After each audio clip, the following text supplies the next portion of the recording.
எனக்கு தேசம்தான் முக்கியம். நான் பிறந்ததே சேவை செய்வதற்காகத்தான், மற்றதெல்லாம் பிறகுதான் என்று சொல்லி செயல்முறை வேதாந்தத்தை சொன்னவர். பகவத்கீதையை யதார்த்த கீதை என்ற பெயரில் மக்களுக்கு புரியும்படி விளக்கியவர். இதெல்லாம் ஒரு புரட்சிகரமாக செய்தவர் யாருன்னா சுவாமி அகண்டானந்தர் அவர்கள்.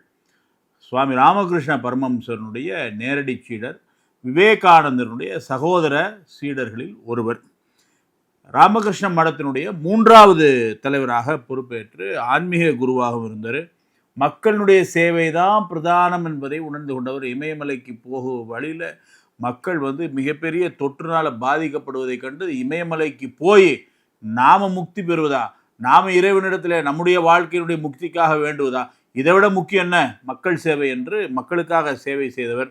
அது எல்லாத்தையும் விட பாருங்கள், அவருடைய மனசில் ஒரு முறை ஒரு பக்தர் அந்த தோட்டத்தில் இருக்கிற எல்லா பூவையும் பறிக்கிறதுக்கு போகிறார், எல்லா பூக்கள்.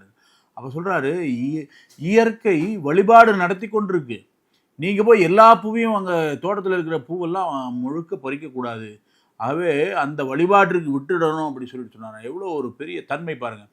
இப்போ ஏற்பட்ட தன்மை கொண்ட அகண்டானந்தர் சுவாமி அவர்கள் தான் அவர்கிட்ட சீடராக ஆர்எஸ்எஸ்னுடைய 2வது தலைவர் பரமபூஜனிய மாதவ சதாசிவ கோல்வல்கர் அவர் போகும்போது, குருஜி அவர்கள் போகும்போது சொல்கிறாராம், நீ இதுக்காக வரல, நீயே தேச சேவைக்காக இருக்கிறாய் என்று சொல்லி அவரை அனுப்பி டாக்டர் ஜி கிட்ட அனுப்பி வச்சு ஆர்எஸ்எஸ்னுடைய வேலையை இன்றைக்கு பாரதம் முழுக்க ஸ்ரீ குருஜியினுடைய வழிகாட்டுதலோட பாரதம் முழுக்க ஆர்எஸ்எஸ் பெரிய அளவில் வந்தது அப்படின்னு சொன்னால் 2வது தலைவரை உருவாக்கியவர் அப்படின்னு சொல்லிட்டு சொன்னால் சுவாமி அகண்டானந்தர் அவர்கள் தான்.